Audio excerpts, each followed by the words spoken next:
And obviously, the tour itself, the current West Indies tour, was in some doubt. They had a tough decision to make, whether to come to England, given that the Caribbean was less affected than we've been. As cricketers, you've had to make difficult decisions about going and staying places in the past. Were you, just your thoughts really on their gesture in coming forward here and stepping forward to get cricket on the road again? Yeah, I think it was, I think everybody was sort of watching in and, checking the news about the West Indies movements. And when it got confirmed that they were coming out, it was very exciting to think about that we're going to be back on the field playing some competitive cricket again. So a huge credit to the West Indies players and the cricket board for pushing the series through. Because, everybody wants to see cricket back on the field. But I think it's also been done in the right way. All the safety checks have been made, and we know that we're going to go out onto the field in a very safe environment. And whilst we've been down here at Hampshire for the first week, everybody's really abided by the rules that we've been told to stick to. So as long as we keep doing that, control the controllables, really. It's sort of like cricket, control the controllables, and hopefully we can see the rest of the summer out with lots of cricket on the field. Obviously, Joe's personal situation with the baby has got us all talking about Captain Stokes. Have you started preparing as though you'll be captaining the first test? And if not, it could be the second, but in all likelihood you will be stepping out and leading England and captaining a test match. Just tell us how that sounds and how that feels. To be honest, given it a little bit of thought, haven't really dived into it yet. It's all about, for me at the moment, it's all about preparing and getting to the level that I want to be.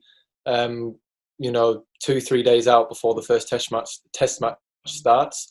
But I know that I've got to keep, because we've got so many new players in this. We've got such a big squad at the moment that there's so many players that you've got to keep your eye on, and asking how, because we're in split training at the moment.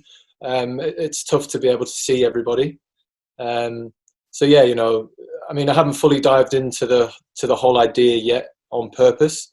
I'm just waiting for the right time to do that. But yeah, look, when it's still a long way off, so I'm sure when it gets a little bit closer and it's 100% confirmed that I will be in charge, then I'm sure the mindset will change. Okay, who's next, please? Sweet, that's it. Let's go. I'll go with someone else, Will.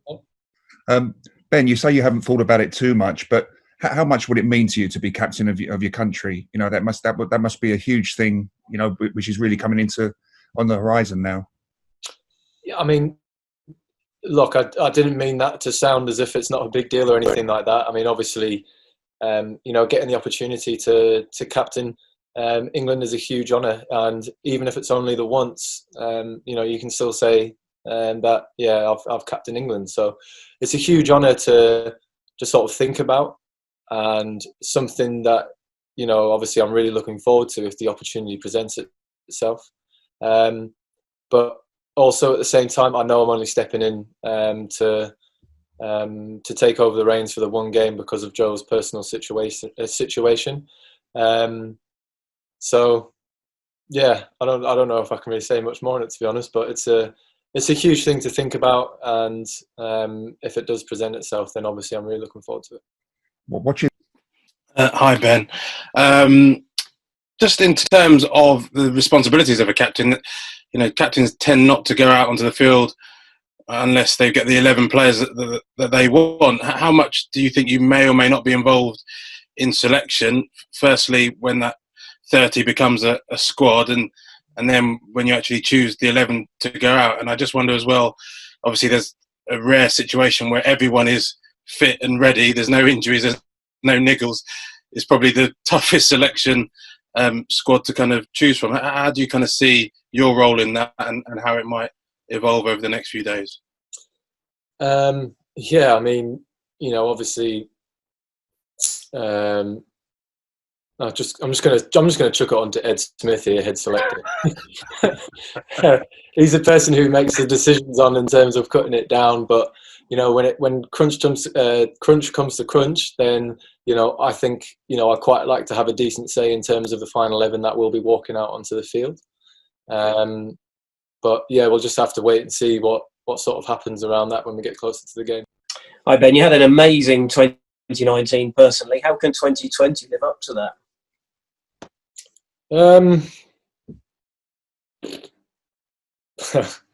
I mean, look, it's completely different. It's obviously Ashes and the World Cup in the same year is something very special, and not many people, I would say, they've been able to take part in. And then, jump forward to 2020, and we're looking at playing our first game in July. So to be able to compare both of them, it's just impossible. But I think the fact that we're preparing and being able to get out onto a cricket field is, the best possible thing for the sport. I thought at some stage throughout the lockdown that we weren't going to have any international cricket, or let alone cricket, throughout the whole 2020 calendar. So to say that we're finally getting up to the field in July is something very special, and I think that's a win in itself, to be honest. And you've had good day. It's quite often Joe says that it's quite hard to get the ball out of your hands, and you mentioned that Cape Town test at the end there.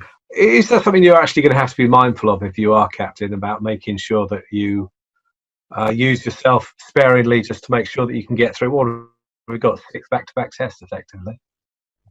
It depends if it's a flat wicket or not. If it's flat, then I'll just chuck the ball to Jofra and Brody and Jimmy and say, on you go.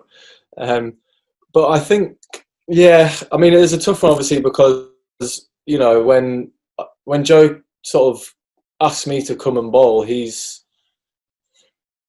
if I'm not bowling well, I sort of know, right, I'm probably going to get taken off here. But then when I feel like I'm in a really good rhythm and don't want to be taken off, Joe sort of just like, he doesn't say keep going. He's just like, sort of just looks and goes like, one more. And then he'll say that for another 4 or 5 overs. So I guess I might have to be a little bit more mindful, as I'm the person who's making that decision. But as I said, if I've got the ball in my hand or I've got the bat in my hand, I would like to think that I'm still going to have that same mentality as I always do. Because, I've been in so many different situations on the field as a batter and as a bowler that I can always relate back to them and sort of think, right, what did Joe expect? What did Joe expect of me to do in this situation? But yeah, I mean, it's a tough one, isn't it? It is a tough one to know if you are feeling good as a bowler, when to take yourself on or to keep yourself on. But yeah, don't know, mate. You have to wait and see. Okay, it'll be fun. Good luck. Thank you.